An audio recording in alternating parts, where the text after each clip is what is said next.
The Old Soul Club podcast. What's happening, everybody? This is Larry Braggs, your man, and welcome to the Old Soul Club. You know, with my partner in crime for 35 years, the Pope of Soul.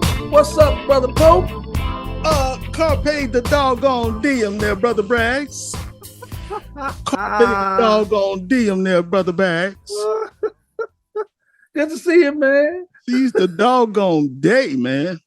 Seize the doggone day. Boy, I tell you, boy, I always look forward to your greeting, man. I look forward to it every single time you do it. Well, just so y'all know out there, that's with absolutely no research. Your boy, the Pope of Soul, does have a little bit of background in Latin. I don't think I should name her name. Well, watch out. To protect the innocent. But, you know, I got a little Latin background. Cool, man. Man, I am feeling good, man. I'm back. You know, I had a little retreat this weekend with my fraternity brothers, and we had a great time, man. I'm just, just socializing and talking about brothers and, uplifting brothers and, man, and talking about mental health and all this kind of stuff and keeping, men like us black men all just well and good and keeping the spirits up, brother. So it's been good. It's been well. Yeah, man, that was a wonderful thing that you breached that subject for us so that, as often as we can, we'll try to bring up the fact that our mental health as men and as men of color doesn't have any problem with being at the forefront. But I finally found out today where you've been all weekend, man. It's like playing Where's Waldo, man. Oh, yeah, man. I was ducking and dodging. Where's Larry? Yeah, I was ducking and dodging and hiding, man. When you're out with the brothers, it's a different kind of thing, man. We have to do our thing and get lost for a little bit, man, and come back, rejuvenated and ready to go. But guess what? What? We got a special guest on the show today, my man. Uh-oh. You promised. I told you, man. All right, bro. We got a surprise. He's gonna be on, man. And it's my man. He's an amazing musician, engineer, producer, songwriter, and I've been knowing him for a long time, man. And his name is Angelo Earl. Angelo Earl. Yeah, man. I ain't gonna say his nickname. What kind of fake stage name is Angelo Earl, man? Well, that's his real name. It is not. I want to see his driver's license. When he comes on, I want to see his driver's license. His mama named him Clay. I'm gonna call him Clay. Mm-hmm. That's right. From Memphis, Tennessee, baby. Angelo Earl from Memphis, Tennessee. So we're gonna get on with him, man, when he shows up on the show. Today we're gonna talk to him in a little bit. So just be prepared, man, to get ready for a good time, because I know, Angelo's just as crazy as we are, I think, man. So it's gonna be a fun time in the old house tonight. So, man, looking forward to it. There's been something in the air all day today, just this air of excitement, even before I knew who you were surprising us with on the air. Oh yeah, man. Oh man, it's gonna be great, man. So it's been fun, man. I've been listening to a lot of new stuff, man, and checking out new music and getting ready for this project I'm doing, man. And everything's cool, brother. I can't, and we got some issues we got to talk about in the Q, Rue, and A section of the show today. So man, it's gonna be great. Looking forward to it. And also, hey, don't forget, Old Soul Club podcast sponsored by who? Larry Braggs Coffee. Ooh, that's smooth, soulful roast. Get you some, baby. Hey, man, don't think we let that little tidbit slip by last week when you said working on a new single, and then you just went on to something else real fast. No, man. So there's some new music coming from Larry Braggs, man. Yeah, man. It's some new music, man. I got a special guest on the music and all that, man. So it's gonna be really good, bro. Really good. Well, you always have some great guests. Hey, refresh my memory. This is just me talking, folks. Last week's intro, the intro song was a song by Larry Braggs called "What You Trying to Say."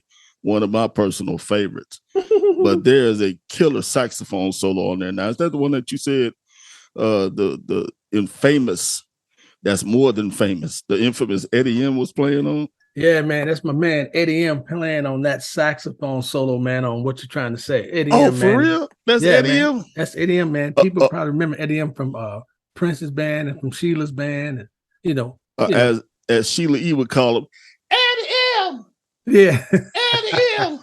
I need my furs and my diamonds and my jewels and shit. Man, look, don't talk to me about anybody and anything out of Minneapolis, man. God dang. I talked to Eddie M about his approach to playing because he got that bebop thing, funky bebop thing down. Yeah, man. How do you bebop over one chord? That just amazes me. I told him, I said, man, C.O. Parker be like killing people with like 4 notes. Eddie go, yeah, man, but I only got like 3. Great guy, man. Eddie M, man. Oh, amazing musician and funny and crazy, man. We got to get him on the podcast, man. I got to call him, man. Eddie M, man. Yeah, you got to call him, man. It's like all of our cats, all of our friends that are up there in the Twin Cities area, man. They're just either crazier than June bugs, but also talented as all get out. Eddie played horns on Crying Out Loud also. He played on that Places record. All that's Eddie M. All the sax stuff was Eddie M on that record. Nah, I never knew that. Yeah, man. I never knew that, man. On that record, man, we were broke, all of us. So we did that record, and Eddie played all the horn parts because man, just like my coffee company, I got one dude in the studio had one horn, Eddie M. So man, that's how it works, man. That's the secret to keeping your overhead down, huh? Yeah, man. Hey, man. Look at just like our staff here, man. We got a crackpot staff working on the Old Soul show, bro. I mean, from our legal team to our IT team, bro. Man, we got a crackpot team, bro. We got a crackpot team, dog. Man, you're killing me, man. I'm supposed to be able to talk today, man, and you got me laughing all hysterical like. Listen, man, our IT team is one of the best IT teams in the business, man. Now, I mean, Now, when you say team, you mean that one dude with a laptop, right? Yeah, well, it's a single team, but it's a team. Oh man, I mean. Team is team, right? Yeah, team is team, man. Right. Team and our research and development team. Oh man, crackpot. Crackpot. Now it's the same dude, but it's a wait a minute. Huh? Research and development, same dude as the IT, who's also the legal team. Well, who you got on marketing? Same dude. I'm gonna stop right there. Yeah. Social media is a different dude. Yeah, folks, it's his cousin. Folks, you can catch this episode and all previous episodes and all future episodes of the Old Soul Club podcast on YouTube, Spotify currently. Yeah, we got that slot. Yep. Pandora, Facebook, and soon to be Apple Music, so wherever you listen to podcasts, but we wanted to hit those big top 3 first. And wherever you find your podcast and you listen to it, man, you'll find us. Also on the Larry Bragg channel and on the Old Soul channel here on YouTube, man. So absolutely. It's cool. Very cool, man. Very good. I am happy. I'm happy to inform you that I think after we finish today, I should be able to get back to adding content and beefing up the Pope of Soul YouTube channel. Oh man, Pope of Soul, Big Pope. Yeah. Hey man, all right. Yeah, just a little story about how that all came about. They say you should never nickname yourself, so I just want y'all to know out there that I didn't. No, he didn't nickname himself. Some people nicknamed him, man. The Pope of Soul, and he is the Pope of Soul. And that's all you need to know about that. He's the Pope of Soul, and I dare somebody to try to take his position away from him. That's right. I say Clay. Now, he doesn't reside in the Vatican. he resides in, Vatican. The Down in Vatican, Austin, down in Austin, Texas. That's the Vatican. and I don't know why it's got to be on that other side of the railroad tracks near Martin Luther King Boulevard. Right. Now his house a little shorter than Pope's, so he don't have no window that he just hangs out in. He looks out a peephole, but he's still a Pope soul. That's all. Yeah. And the most important thing, right across the street from a Popeyes. That's the most important thing in the difference between the Vatican and the Vatican. That's right, man. The Popeyes is across the street. Yeah. So what's going on, man? What's happening today? Man, I was ready to jump all over your head, man. Last week we had a really good podcast. Hopefully y'all caught it, and hopefully y'all will catch it once you hear this podcast. And I'm not going to apologize because both you and the Deacon of Soul always told me never to apologize to the audience, man. But there's something in the air today in Texas. Just got a brother kind of breathing. You know what I'm saying? Just got to kind of go for some air. It's China. It's China, man. You blame it on China because because Herschel Walker said China is stealing all of our good air and feeding us back bad air. Yeah. Is that what it went? Yeah, that's what Herschel Walker. Herschel is that said where it went? Herschel Walker said China is stealing all of our good oxygen and air and pushing us back, bad air. Now, I didn't know China had a vacuum cleaner or suction machine that could suck all of the good air from the United States, pass it through all these other countries, get down to China, shoot back with a leaf blower, oversized leaf blower, stop, and they blow back bad air through all these other countries and hit the U.S. with bad air. And so now we know why the smog is in California, because China is stealing all the good air, says Herschel Walker. Stop, man. You and Herschel. I mean, we don't disparage people here on the Old Soul Club podcast, but come on, man. Hey, Phil, I can't make this stuff up. I mean, the man said it. He said it. Now I don't know if he had too many football collisions in the head or what, but he said that. Now that's all I'm gonna say. This is not music, look, but I had to tell you. You said it was something in the air. I'm telling you who it was. I'm gonna tell you this, man. Living in Central Texas for as many years as I have, I became acquainted with the original, the Yellow Rose of Texas, Mr. Earl Campbell. No, the Tyler Rose. The Tyler Rose. I'm sorry, not the Yellow Rose. But that's a whole different story. Yeah, man. The Tyler Rose. The Tyler Rose. Hey, man, Earl Campbell. That's my man. Earl Campbell. So what I'm saying is, man, he's about a foot shorter than me, and one of his thighs make up my whole body. Yeah, man. Yeah, bro. And he's been hit, stomped on, piled on. For how many years was his career? I don't know.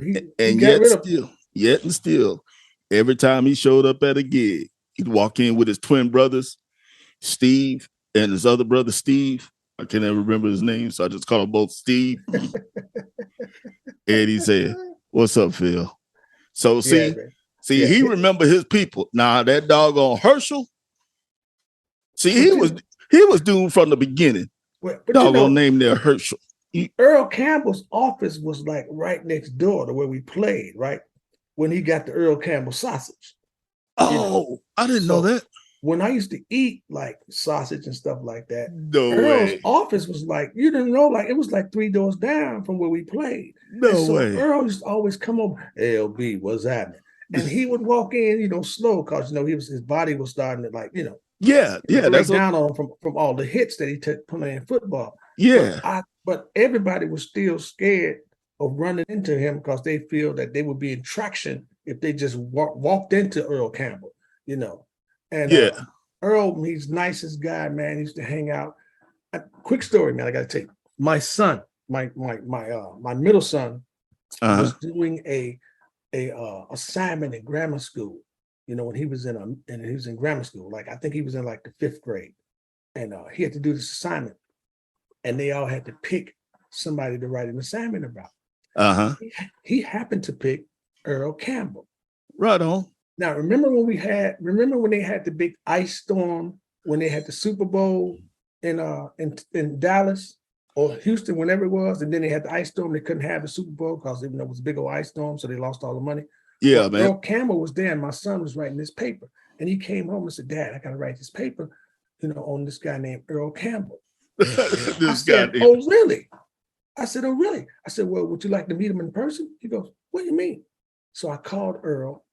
And Earl happened to be in Dallas that day. He said, "LB, I'm in Dallas today. If he can get down here, I'll let him interview me for the paper and take some pictures with him."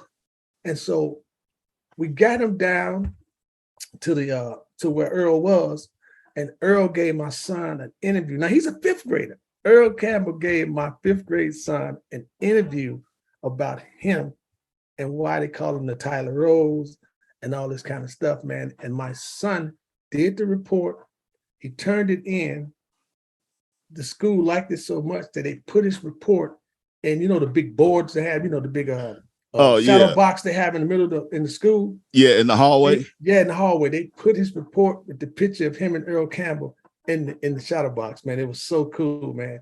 And I learned something from my son's report because I didn't know that how Earl Campbell got the nickname the Tyler Rose.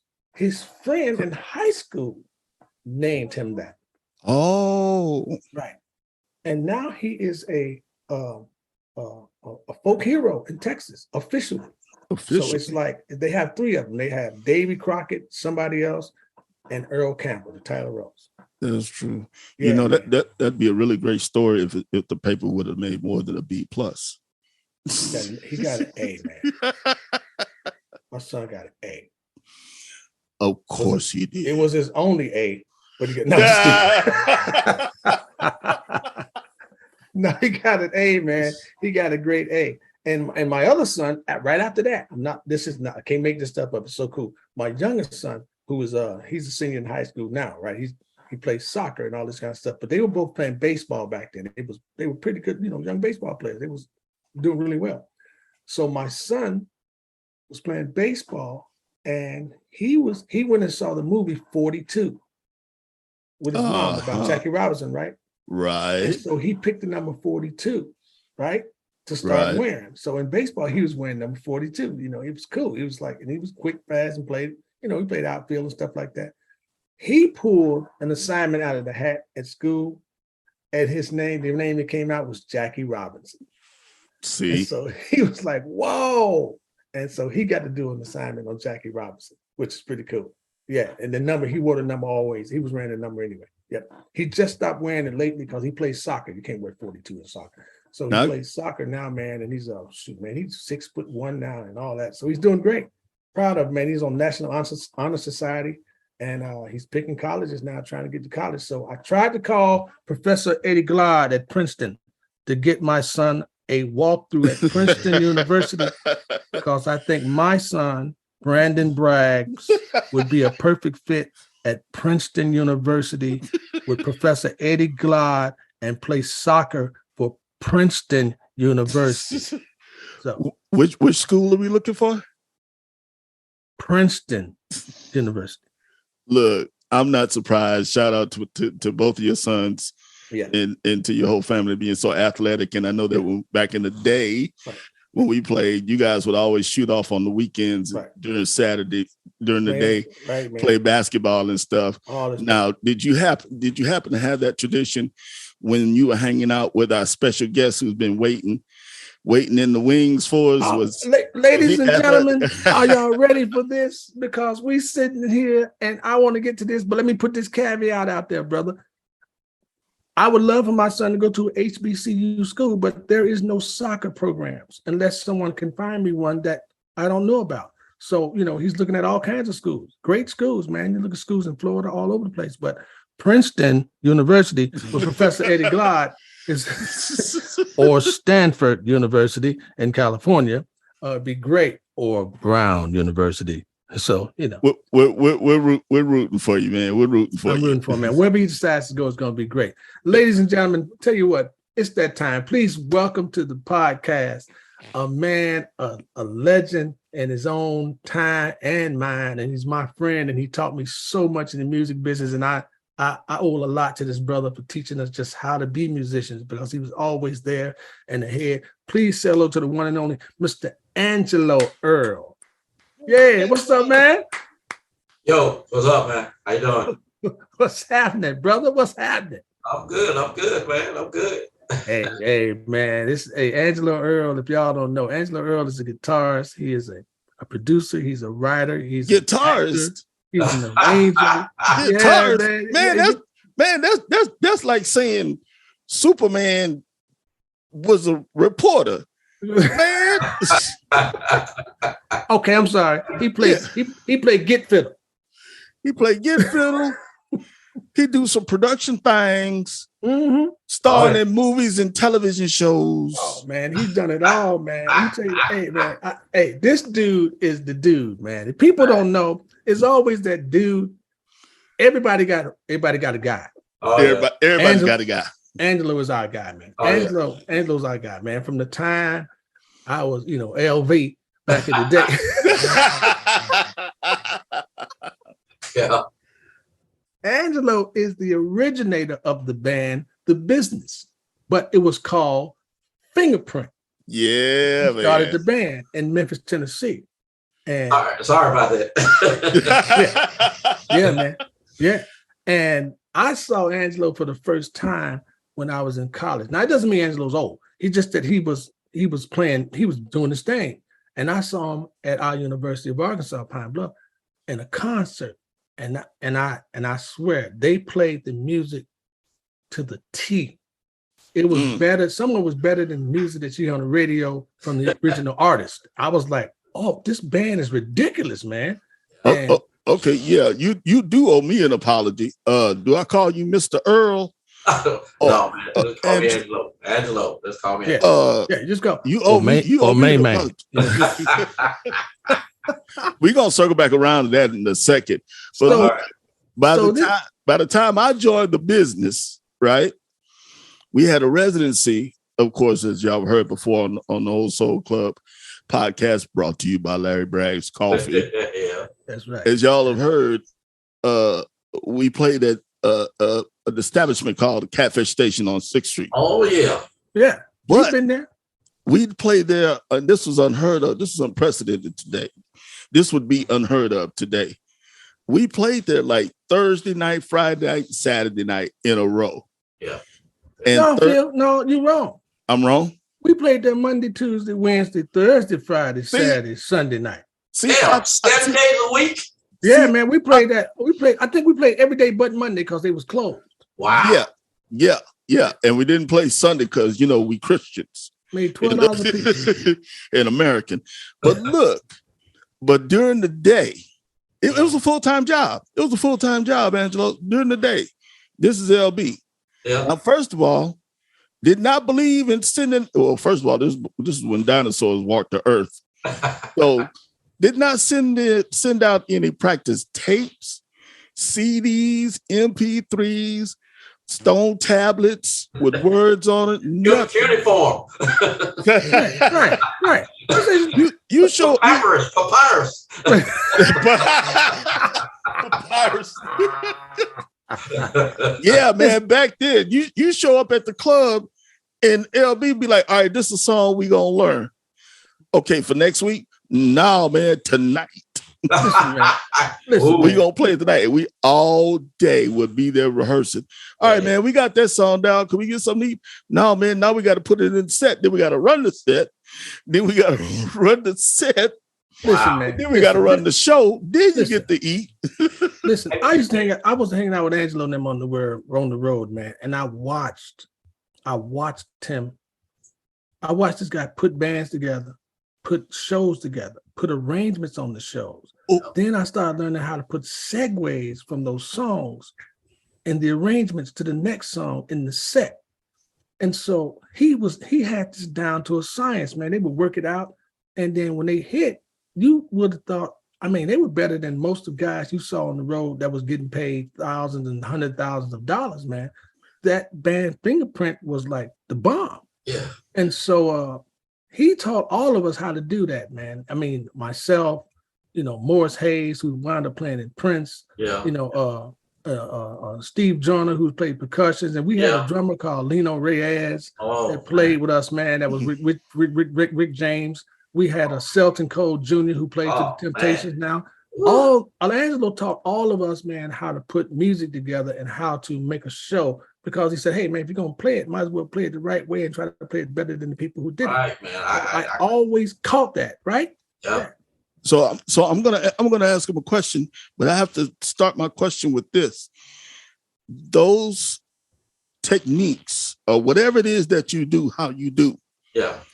If the people want to see documented proof, there is a show, short-lived, and the featured band on that show was a band led by Tito Jackson.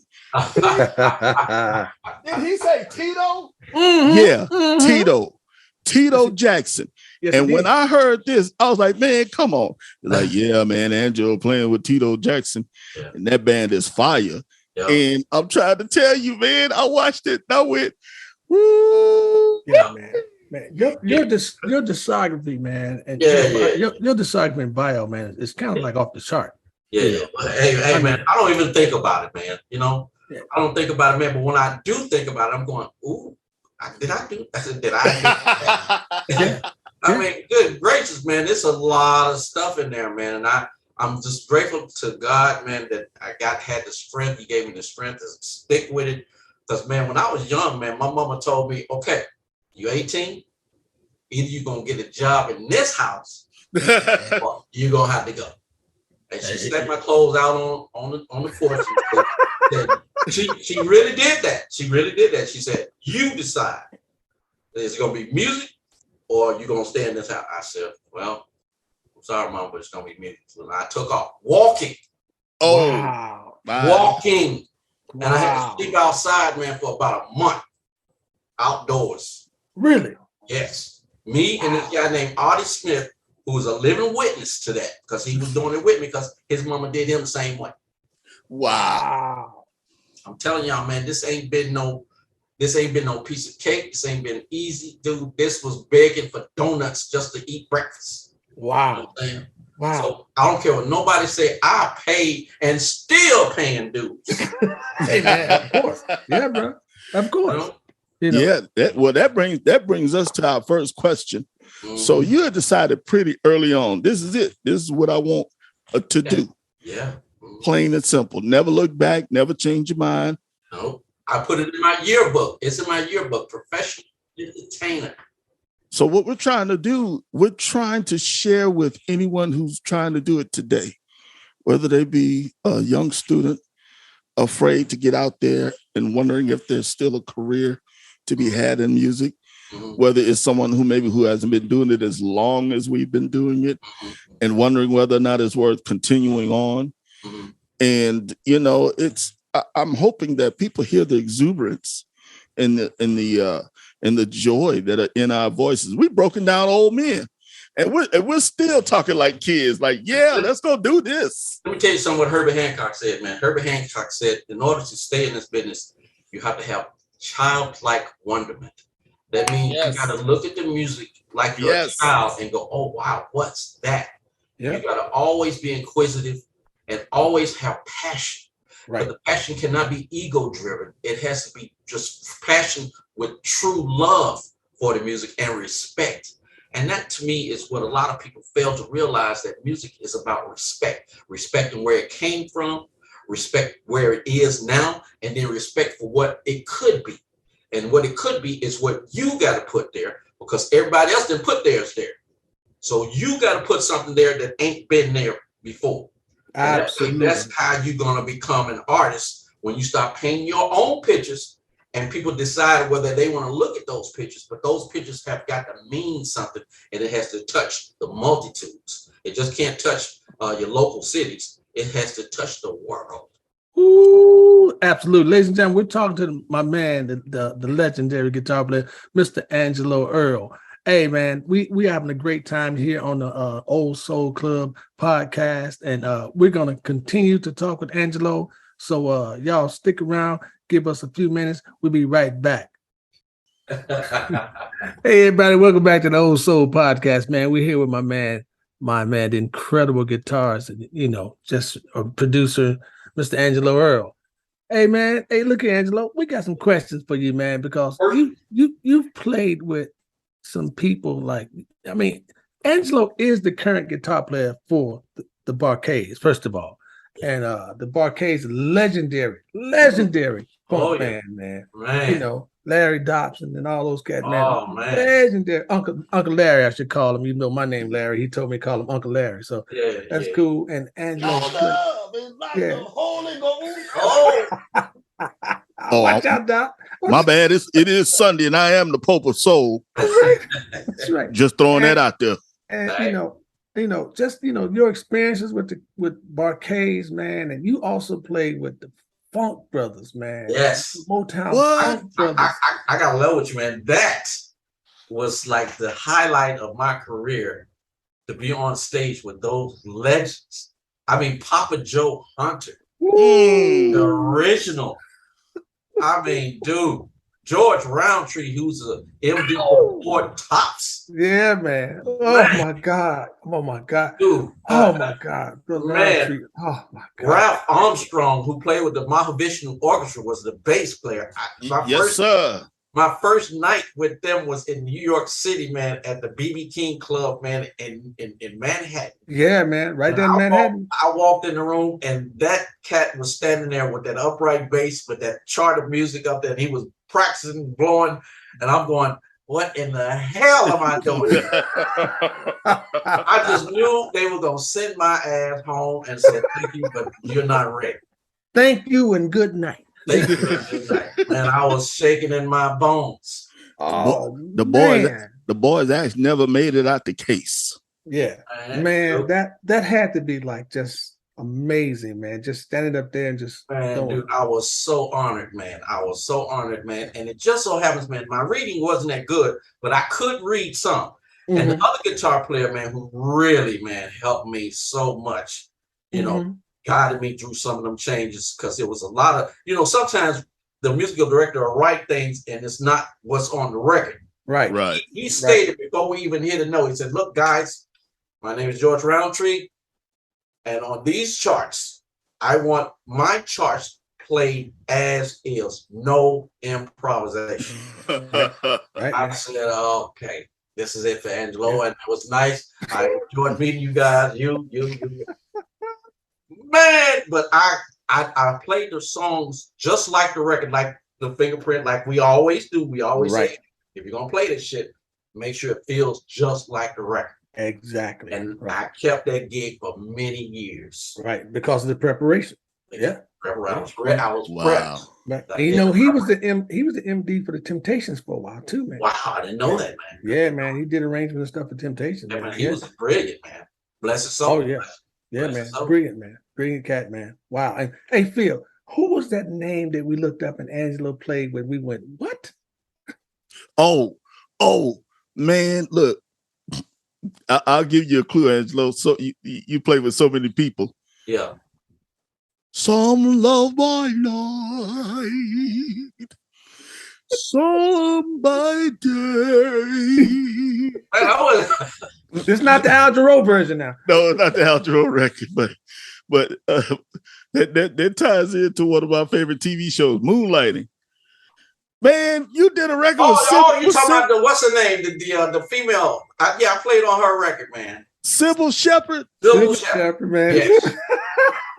Yes, and they were so nice to me, man. I just enjoyed every minute of it, man. She was such a big star. I was like in awe of that, just being a part of that, man. And with the great Sid Selvage producing, man. And Kevin Page was on that record too. Who? Kevin Page, he was on that, yeah, because you played with in the Kevin Page band. Kevin Page, we used to mess with him, man, back in the day. We said, Kevin, wait. Well, anything I want to. Yeah. Anything I need, man. Kevin Page. And like I said, man, actually, I was co-producer on that record, man, but they paid me off, told me that I had to take this deal, or they weren't gonna put my stuff on Go with an associate producer. And that's the cutthroat side of the music That's the business. cutthroat side of the music business. Yeah, man. That's what we live. That's what we live and die with sometimes, man. That's But right. hey, Phil. Yeah. Phil, I just want you to understand. This man went from the Funk Brothers, the Barcades, then all of a sudden he's over there with Sybil Shepherd. Sybil Shepherd. And then back to Jody Watley. Yep. And then back to Yep. I mean, As a matter of fact, God damn it, Jody Watley and that motherfucking. No! Talk that talk. God damn, what Jody do to you, man? It wasn't Damn. Jody, it was Al Bell. And Al Bell motherfucker owes me some money. And he gives me my money. Parental advisory. Oh, don't worry, B. We already took care of it on the on the setup.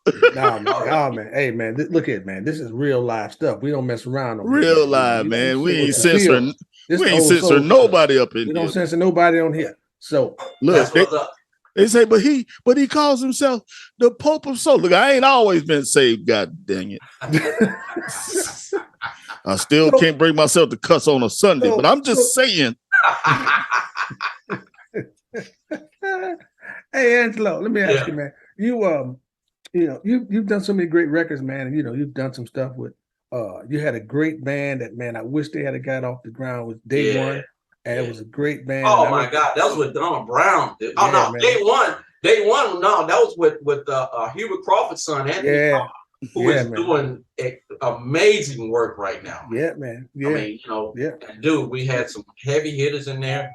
You know, we had this guy Larry Springfield, which Larry, if you listen, I'm gonna come by your house and kick your ass. Shout out to Larry. Larry Springfield, he's a singer from Memphis, man. Amazing singer. Got amazing, instrument, man. And Angelo's always been that guy, man, that was right on. Always wanting to whoop somebody's ass. No. He's always ahead of what's about to happen. He was always ahead of what was about to happen. Even back in the day, he would say, "Hey, man, we got to do this, X, Y, Z," and then dudes would get lazy sometimes and wouldn't do it. Yeah, and it would happen. B saw it. I saw it. He used to feel so bad for me, man, because these cats didn't get it. Yeah, man. He said, "Angelo, man, I totally see it, man. I get it. Yeah, I understand what these cats is thinking, man." And I'm gonna tell you something, man. I believe it was just fear. And then you know how black folks are selfish with each other. They don't like to see people to get to shine. So when the shine start coming to you, they start turning into an eclipse. And that's a problem we got, man. We start covering up the moon. Yeah. Covering up the sun. The moon show up and start covering up the sun. Yeah, and that happens with us, man. And that's a shame. That's that crab in the barrel thing that we're trying to get rid of, man. And I do know where it comes from, and it's indoctrination. Really? Yeah, man, that's where it is, and we haven't been able to shake that to this day. Yeah, and that's still Dude, I'm gonna tell you something, man. I was talking to a guy, and he was saying that we was talking about Martin Luther King. In fact, he was killed in Memphis. And then when you talk about Billy Kyles, Reverend Billy Kyles, and Jesse Jackson, after that speech that Dr. King gave that April 3rd, they should have called out to all the Black Americans in Memphis to come and form a perimeter around the Lorraine Hotel to make sure nothing happened. Amen. They didn't do it. We could have saved Dr. King, man. He's absolutely correct, man. I mean, we have to get past this why you, why me attitude and become us, because everybody else can go us. Right. And we go, why you? Why not me? Instead of saying, hey, this dude's got it, pull somebody else up. Man. Yeah, you remember the Uglies, right? You remember the Uglies? The Uglies, yeah, that's right. Sir. I band called the Uglies, man. Yes, sir. Record companies was chasing us, man. Yeah, with a great friend of ours who passed away. Bless his soul, man. God rest his soul. Musgrove, dog. One of the baddest bass players in the country. Musgrove, man.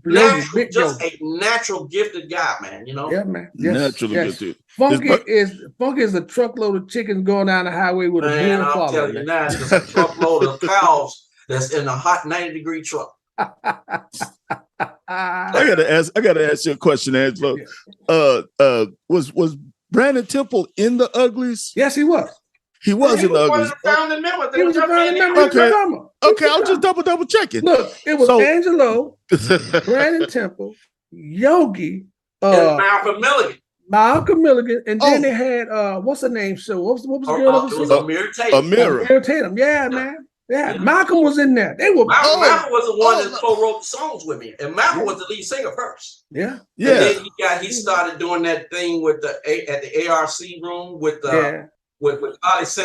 Charlie Sexton and all them folks. But dude, man, me and Malcolm, man, we did plays together. We wrote songs for plays, and then we were in a band called Connect the Dots. We used to play a steamboat. Yeah, turn it out down there, man. Speaking of plays, Angelo, you got some acting credit, man.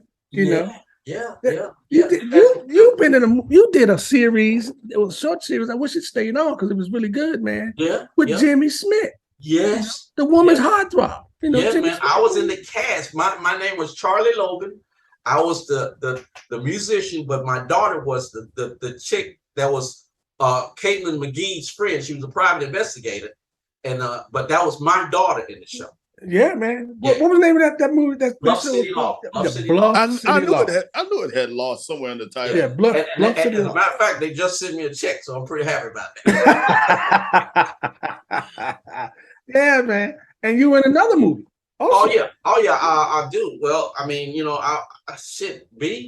I was in a lot of stuff, man. I was in Mississippi back in the day. Yep, that's the one we talking about. You know, yep. I was in jail. That was you know, I was a regular true nigga role right there.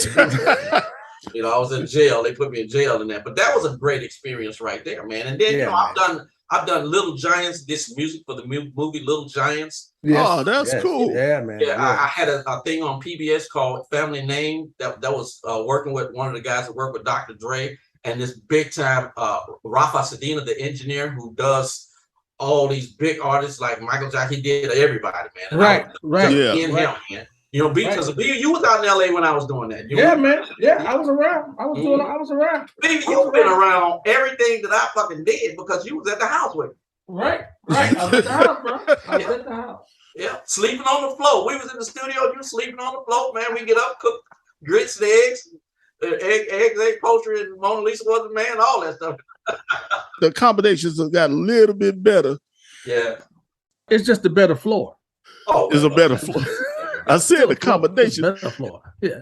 Yeah, man. Yeah, Angelo. I mean, you know, like you being a guest on the show, man, we got to send you some Larry Bragg's coffee. Okay. Well, now, I don't drink coffee.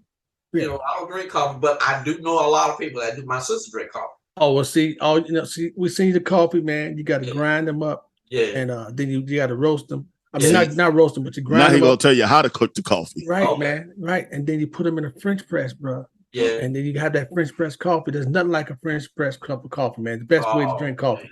You know, and it has that smooth, soulful roast. You talk about how them other folks be doing it. No, man, that's how he do it for real, man. Tell your sister, don't mess around with Larry Braggs. Get hooked on that French press. Hey, man, that's the way you drink coffee, man. My sister Maxwell House in the job. No, we got to give it in the sinker. Good to the last drop. Like your mom and your daddy used to drink that sink in the morning. Hey, them Folgers crystals. Folgers crystals. Yeah, man. Yeah. Well, you know, I'm from Louisiana, so I got to represent that chicory. Yeah. Hey, Angelo, man, whatever you do, folks, don't drink that chicory coffee.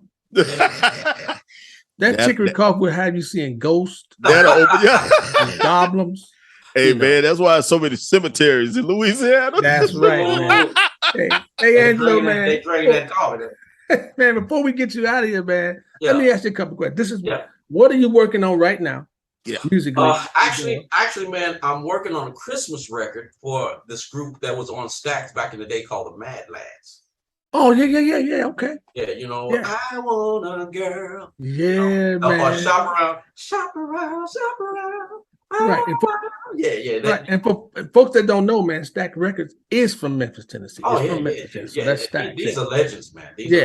So you're doing that, and what else, man? Well, I'm actually writing for the Bar-Kays. As a matter of fact, man, we have a song that's on the charts. It moved up from 28 to number 27 on the adult R&B charts on Billboard. So we're right on. Yeah, so we're actually got something out, man, and we're hooked up. I'm trying to hook us up with some guys that could get us on a Jimmy Kimmel, not Jimmy Kimmel, but Jimmy Fallon show. So we're working on that. so we can get this brand and get this sound out there to everybody, right? Yeah, that would be super but it's dope. number one on the indie charts. It's number one on the indie charts. All right. Yeah. All right. You know, hey man, and you know, that's the thing right now, man. You know, all this music, great music and great musicians that's out, man. And it's so hard to get some of these great legendary, you know, players and bands out in the charts because everything's so saturated with this other stuff, man. And there's nothing wrong with it, but there should be a place. Let me say this, B. I'm gonna tell you something, man. To get on the chart is not that hard. All you have to do is have a BDS contract, or a sound fee. Hey, Morris Hayes. Now that's a guy we got to get on the show later on. We got to get on. Morris Hayes. Hey, what's up, man?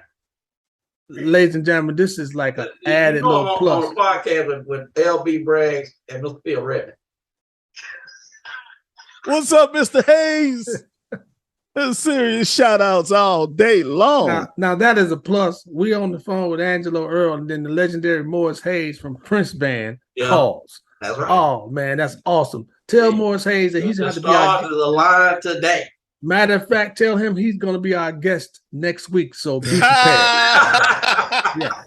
Be prepared for next week with Morris Hayes, ladies and gentlemen. Hey, let me find out what Mr. Hayes wants right now. Hey, ladies and gentlemen. Hey, man, we're going to let Angelo go. He's been a great guest for us today. Hey, Angelo. Okay, I'll do that. All right. Okay, great. Thank you guys. Hey, check out your LP. You guys are legendary as well. Thank you very much. I'll holler at y'all later, bro. All right. All right. This is not scripted.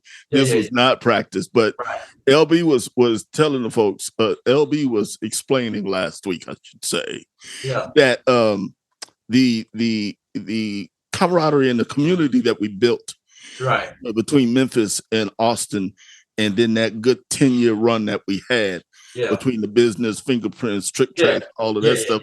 Oh yeah. It's called destiny, man. You can change your destiny. Your destiny don't have to be ordained. You can change that destiny, man. So your future will be different as opposed to what it could be if you don't. You know what I'm saying? So don't be afraid to step outside the box. Amen. You know, you have to step outside the box because if you don't, because people don't want you to succeed, man. They'll hate on you. They're jealous of that. Right. You know, so, I already see that this podcast is going to have part 2. Oh yeah. Hey, I spoke to the editing department while we were on break. Don't worry, this is gonna be like 2-3 episodes. Okay. So we just talking, Angelo. If you want to go get you something from the kitchen and come back, or no, we ain't doing that. Hey, man. We just go roll. Okay, man. You've been busy doing a lot of work, man, and I know Phil. A lot of great work. Will have you talking here. Just on everything he want to catch up on before the year, and we can't have that because it is a running show. Yeah, so, I got you. And Angelo Earl is brought to you today, y'all, by Larry Bragg's Coffee, Soul for Roast. And so we want to thank you, man. And before we get you out there, man, I need you to tell the young musicians, like we always want to ask a guest. Yeah. Young musicians, young people, young folks of color, black folks, black men. Something inspirational, man, that you would suggest, and people who are getting in this business or just the liberal arts or into film, movies, because you've done it all. What kind of advice would you give them? Well, it's like this, man. The music business is dangerous. Because if you don't take it seriously, it will kill you, literally kill you. Now, the thing about the music business is that it is a business and you must treat it as such. But as an artist, you have to be original.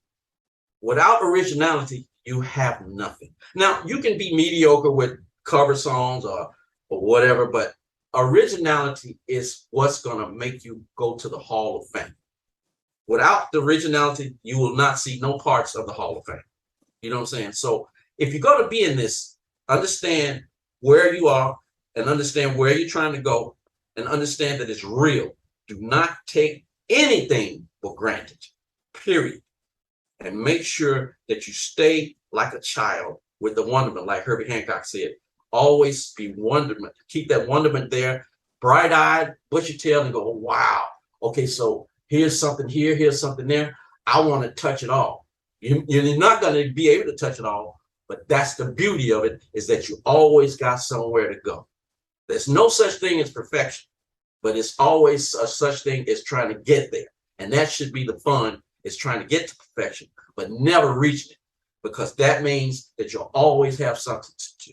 So make sure that you are serious about the music business, because if you're not, you will get killed, you know. But also make sure that humility is the number one thing that you do, and you prepare yourself for being humble, because this music business will humble you whether you like it or not.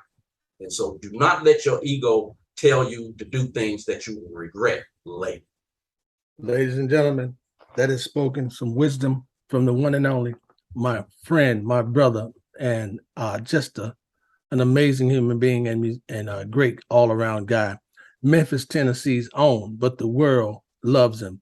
Please thank you so much to Mr. Angelo Earl for being here on our show. Angelo, thank you, brother. Thank you very much. Hey, thank y'all for having me, man. It's always a plum pleasing pleasure. Plum pleasing pleasure, yes, sir. Thank you, sir. Yes, sir. We want to keep on going. Hey, Phil, that's great, man. Having Angelo here. Oh, yeah, man, it was really good. That was amazing, man, having him on the show, man. So, we got to get to the Q&A section, Q&A section, bro, because I need to tell you some stuff that's going on, brother. So we need to get to that, Well, all right. Well, we've come to that part of our show. Oh, you mean the Q, Ru, and A section? Yes, sir. That's where we're at. That is where we're at. All right. So you want to start with the big stuff, or you want to just kind of get warmed up? Whatever you got, man. Whatever you got. All right, man. Well, look, I just wanted to ask you. You and I spend a lot of time talking about influences, and pretty obvious to the both of us when we talk about them. But I need to know from you, who was the artist, who was the one singular influence that made Larry Bragg say, you know what, that's what I'm going to do.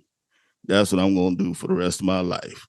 Yes, we love Stevie, and we love Maurice, and we love James.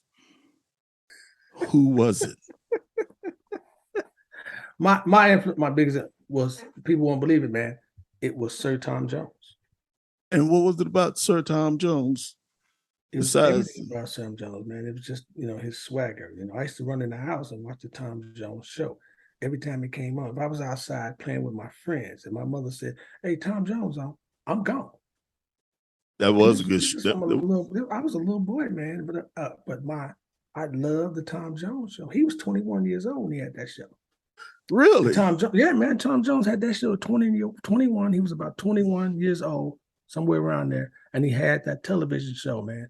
And Tom Jones was the bomb on that show. I thought he was just, his voice, just the way he, did his thing, man, on stage, the suits, the ladies throwing the bras and all that kind of stuff. I was like, this dude is, I don't know where this dude from, but he the bomb. He ain't from around here.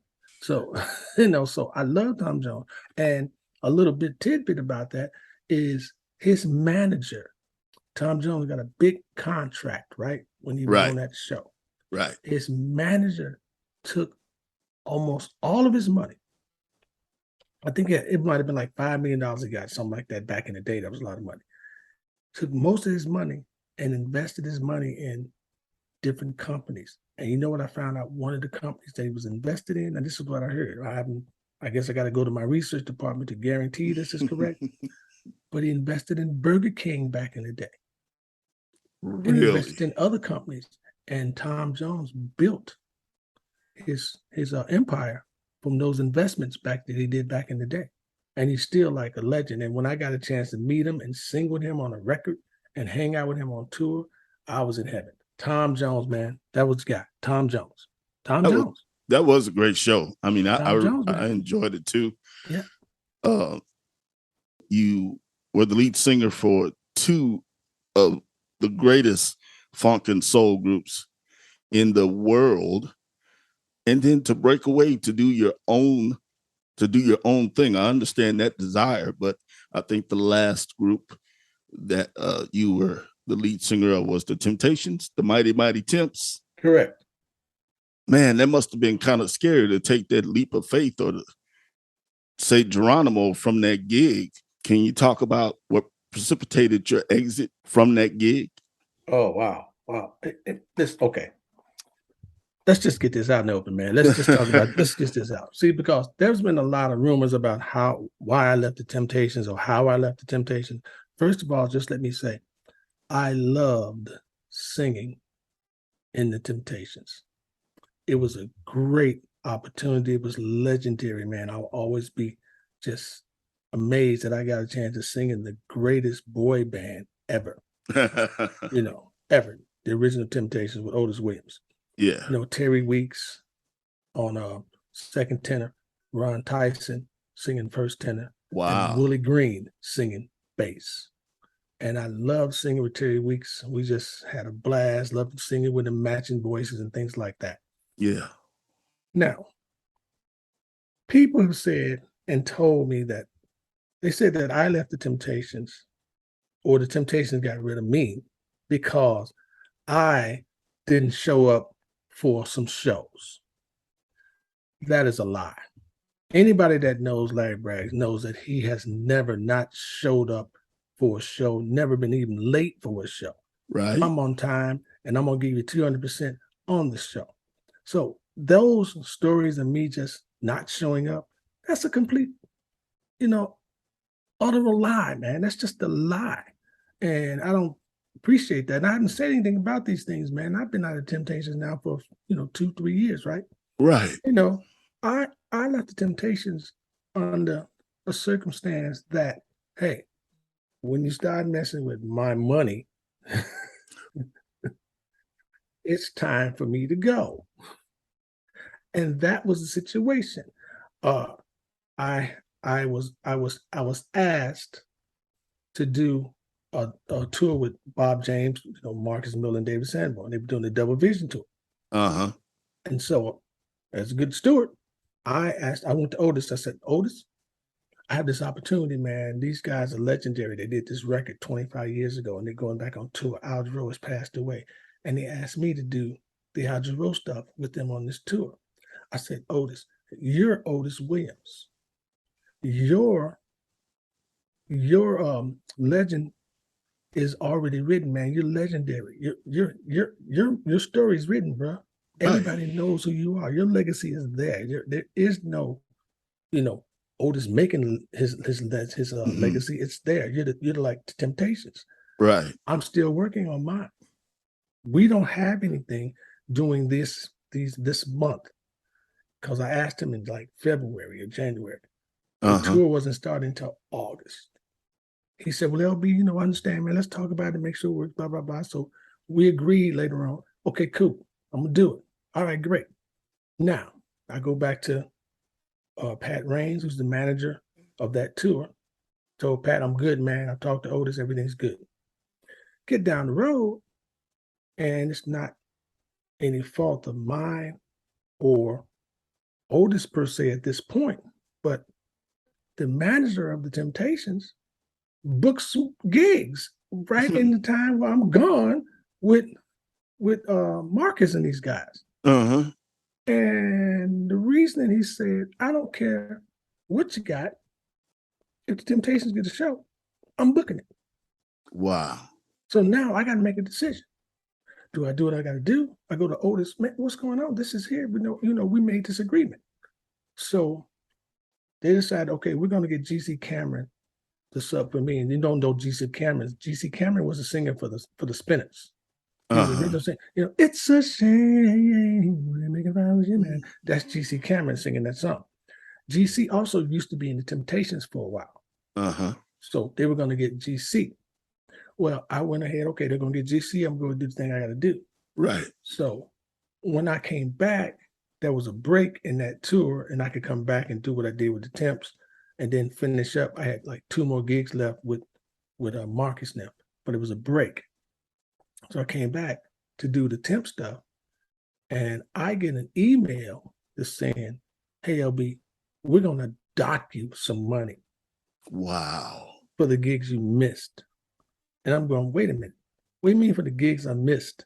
You can't dock me for gigs I'm not here on if I'm not even on the gig. I'm someplace else. I just realized what you said, man. They're going to dock you money that you never made in the first place. I never made because I'm not there. How they going to do that? So I go to Otis and I tell him, hey, man, what's going on here? How you going to dock me for some stuff I haven't even done? Well, I was talking to some people. And they said, it's not fair for you to do this and get paid by the temps. But you only pay me when I'm here. So how are you docking me? How is this making sense? Wow. And so me being me, and I'm going, look, I didn't come here off the street. I came here with some form of a pedigree, because I came here, I had already been on tour and people knew who I was. I said, man, if you dock me, we're going to have a problem. Oh, wow. So they tried me. Mm-hmm. And they took money out of my check. And I said, listen, this ain't gonna fly with me, bro. You doing that? Okay, I tell you what. This is gonna be my last leg of the tour. So you might want to find somebody else to be the lead singer of the Temptations, because I'm not going to do this kind of business, because I'm not that dude. I'm not just gonna let you do what you want to do when you want to do it. To me, when it comes to my money, and I know that I have already had this conversation with you and done the things I'm supposed to do in order for me to do what I'm doing now. Right. So he said, well, you just go and do what you got to do. We already got somebody already. I said, okay. So we had one more show left. That show was in Sioux Falls, North Dakota. Uh-huh. Right? I told Terry that evening. I said, Terry, this is it for me, bro. This is it. I'm done. I told him what happened. He was like, wow. I told Willie what was happening. He was like, wow. So we did the last show, and I said, this is it. Hey, man, I'm done. You already got somebody? Fine, I'm done. So I did the show. Like I always do the show, 100%, and I left. Then they didn't have anybody. I know what's coming next. There was going to be a show. There was going to be a show in Arkansas. Mm-hmm. It just kind of showed up. I was already scheduled to do this event at my university for homecoming. I was being honored for the homecoming. They booked shows on top of that. Right. And so I said, man, I cannot make that. So what are you going to do? So they go like, forget it. We just get somebody. So they decided to get somebody else. Uh-huh. And they thought they had one guy who I knew was not going to do the gig because he already has his own solo career, hit records solo career. So I knew what was going to happen. So that's why I left the Temptations. It was over a money disagreement, and they took money from me that I felt they shouldn't have done because I did everything I was supposed to do. I did not just not show up for any gigs. Everybody that knows me knows that that's not Larry Bragg's personality, persona, or, that's not how I do business. But I love the time I had in the Temptations. Yeah. It was a great opportunity. I did a record with the Temps, but that kind of business I wasn't going to allow happen, because then they would have been doing that to people all the time and to somebody else. And it wasn't me, man. So I had to leave. And I left, and I enjoyed it. And I still talk to Terry, and I still talk to Willie Green. And hey, man, that's it. That's the truth. If you don't believe me, you don't believe me. That's the story. Ask anybody that was around. I told all the guys in the band when I was getting ready to leave. Theron, the drummer, TC, the music director, Selton Cole, the bass player, Michael, the keyboard player, the guitar player, Brother Williams. I told them all. And that was it, man. And I was out of there. That was it. Well, we believe you, bro. You really hate to hear that goes on that level. But ultimately, what we've been saying this whole time here in the Old Soul Club podcast is that no matter what level you're on, strive to be on, or perceive to be on, this business is what it is. And you have to be very careful. Yeah. You have to look out for yourself. Right. You have to protect your interest, and you have to understand that people are people. You got to understand the business, man. When I left Tower of Power, I gave Tower of Power a year notice. Wow. Before I left. Who does that? You know? Hey, I said, man, look. Hey, Emilio, 12 months from now, I'm out of here. Right. I said, man, I'm going to wait because I know how hard it is to replace a person in Tower of Power, to replace a singer in Tower. It's a hard gig. Yeah, man. Say, look how long it took before they found you. I said, I'm going to stay until you find the person to replace me. So I was here. I was going to be here until they found it. At the end of the year, I waited the whole year. And then that's when they got Ray Green. And it was, you know, I was like, okay, I'm out. I got Ray. I can leave. And I left December 31st. No, January 1st. Yeah. 2013. Yep. Because we played, we did the national anthem for the Oakland Raiders game the day before.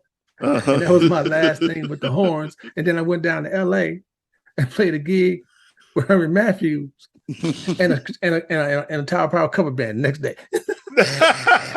I'm sorry to laugh.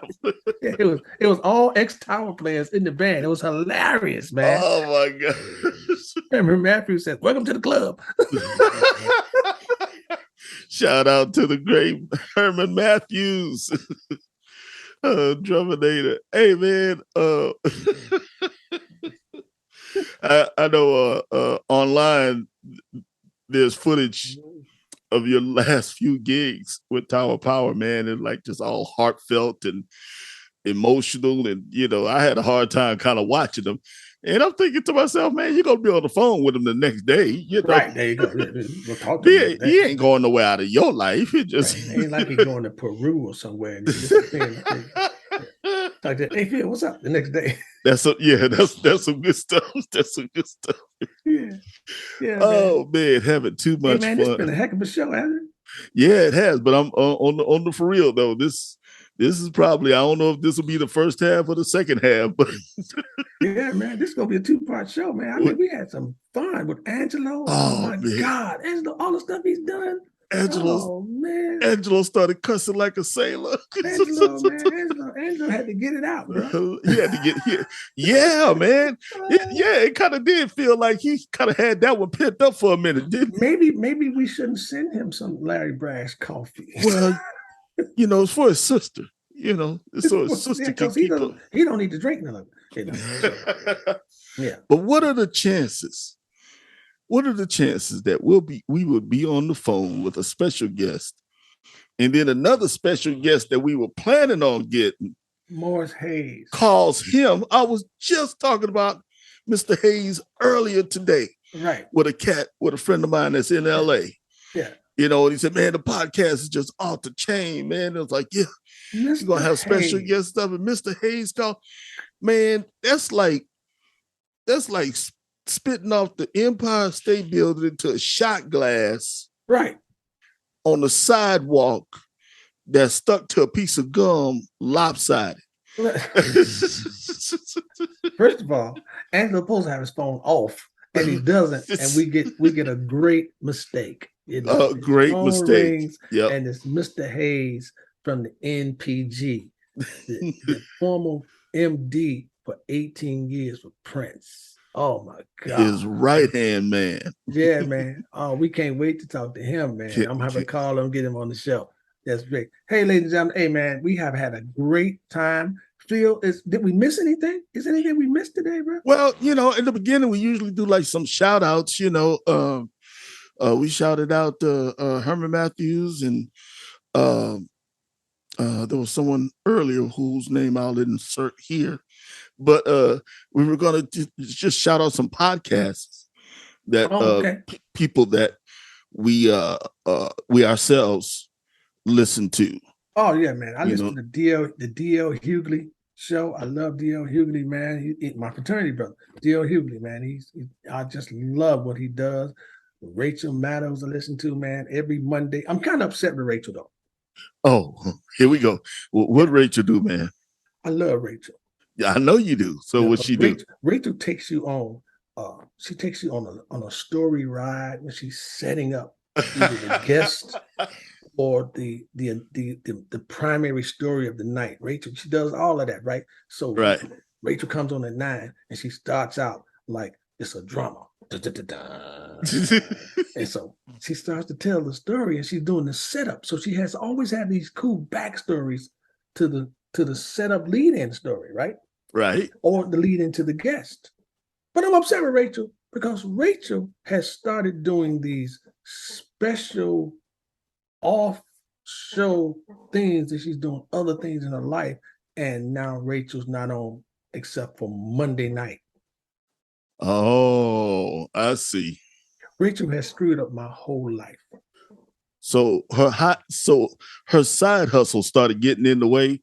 The side hustle's in the way Of your regular viewing? Of my regular viewing of Rachel. The side hustle is in the way. Rachel's doing special documentaries, and she's, just like a special aid to some movie that she's doing. And I'm going, wait a minute, Rachel.